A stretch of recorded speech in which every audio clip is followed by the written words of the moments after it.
Hi friends, welcome to my blog. तो आज आम इको पार्क बुलिया जाइलु। ये पार्क टी को आम फास्ट टाइम ही जाइलु। तो चलतु मुझे पार्क टी को बुले देखा।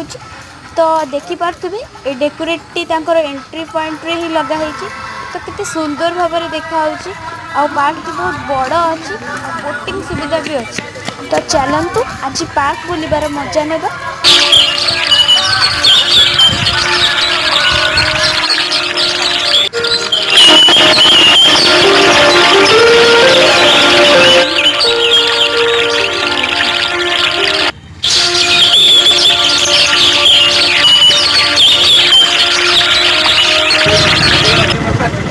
बुलाबुली करके राति हो गला, बहुत ही टायर्ड हो गले। तो डिनर करके आम घर को फेरबू। तो रही टाटा, देखा नेक्स्ट वीडियो रे।